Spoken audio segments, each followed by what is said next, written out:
జనసేనాని పవన్ పంతం నెగ్గనుందా? త్వరలోనే బాబుకు గుడ్ న్యూస్ అందనుందా? జనసేన టీడీపీ కూటమిలో బీజేపీ చేరనుందా? ఇండియా కూటమిని విచ్ఛిన్నం చేయడమే బీజేపీ లక్ష్యమా? ఇప్పటికే నితీష్ కుమార్ ఎన్డీఏ చెంతకు చేరిన సంగతి తెలిసిందే. చంద్రబాబును కాంగ్రెస్ వైపు వెళ్లకుండా బీజేపీ అడ్డుకోనుందా? హ్యాట్రిక్ గెలుపు కోసం కమలనాథుల గేమ్ ప్లాన్ మార్చారా?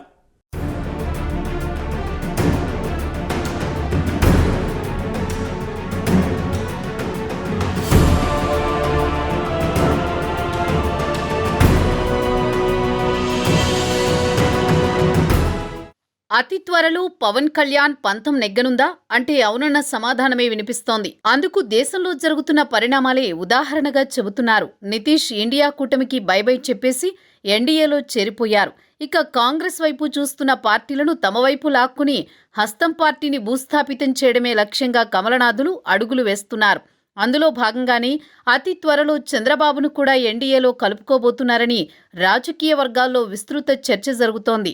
ఏపీలో జనసేన టీడీపీ కూటమిలోకి వచ్చేందుకు బీజేపీ సిద్ధమైనట్లు సమాచారం.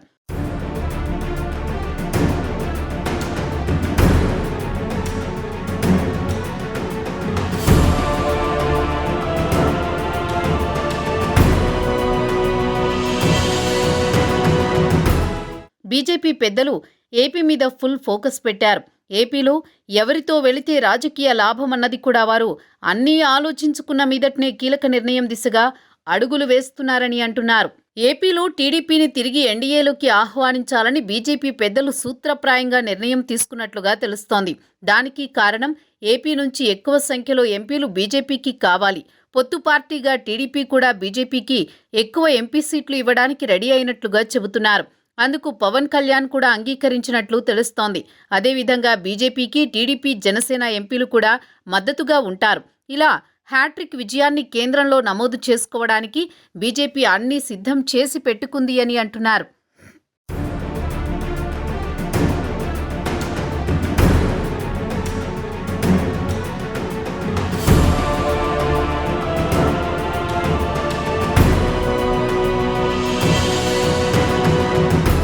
నిన్నటిదాకా భయపెట్టిన ఇండియా కూటమి ఇప్పుడు బీటలు వారుతోంది. దాంతోపాటుగా అందులో ఉన్న కీలక నేతలను కూడా బీజేపీ తమ వైపు తిప్పుకుంటోంది. ఇది బీహార్లో నితీష్ కుమార్తో మొదలైంది. ఆ తర్వాత శివసేనకు చెందిన ఉద్ధవ్ ఠాక్రేని కూడా బీజేపీలో కలుపుకునే ప్రయత్నం చేస్తున్నారు.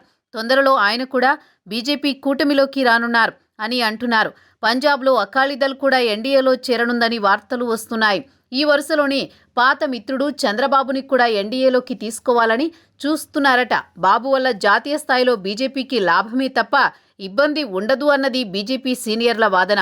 దానితో పాటుగా ఆయన్ని ఇండియా కూటమికి దూరంగా ఉంచాలన్న ఎత్తుగడ కూడా ఉంది. ఇండియా కూటమిని కకావిక్కలు చేసి దాన్ని నిర్వీర్యం చేసే ఎత్తుగడలలో భాగమే విపక్షంలో ఉన్న సీనియర్ నేతలను పార్టీలను తిరిగి ఎన్డీఏ గొడుగు కిందకు తేవడమని అంటున్నారు.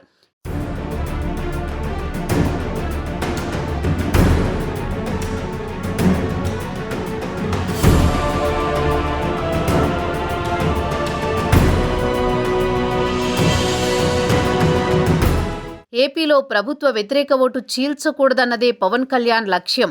అందుకోసం బీజేపీ కూడా జనసేన టీడీపీ కూటమిలోకి రావాలని పవన్ ఎప్పటి నుంచో ప్రయత్నాలు చేస్తున్నారు.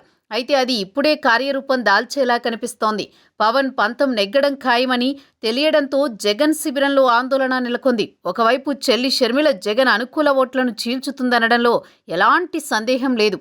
ఇంకోవైపు ప్రభుత్వ వ్యతిరేక ఓట్లను జనసేన టీడీపీ బీజేపీ ఖాతాలో వేసుకుంటే వైసీపీకి పూర్తిగా డ్యామేజ్ అవుతుంది.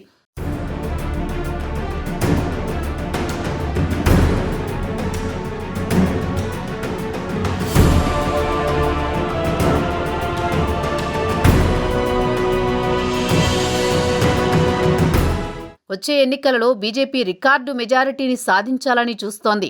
ఎంపీల గెలుపు ఏకంగా 400 పైచిలుకు ఉండాలని తాపత్రయపడుతోంది. అంటే ఎన్డీఏ కూటమి గెలవాలనుకుంటోంది. అచ్చంగా 400 ఎంపీల పైచిలుకు అన్నమాట. ఈ రికార్డు 1984లో రాజీవ్ గాంధీకి ఉంది. దాన్ని తిరగరాయాలన్న పట్టుదలతో బీజేపీ ఉంది. అందుకే చాలా మందికి బీజేపీ ఇన్విటేషన్లు వెళ్తున్నాయి. చంద్రబాబును పిలుస్తున్నారు. అన్నీ అనుకున్నట్లుగా జరిగితే మాత్రం తొందరలోనే బీజేపీ ఏపీకి సంబంధించి పొత్తుల విషయంలో సంచలన ప్రకటన చేయడం ఖాయమని అంటున్నారు. సో బాబుకు వెరీ గుడ్ న్యూస్ ఢిల్లీ వినిపించబోతోందన్నమాట. పవన్ పంతం నెగ్గబోతోందన్నమాట. చూడాలి మరి భవిష్యత్తు రాజకీయం ఏ మలుపు తిరుగుతుందో అన్నది.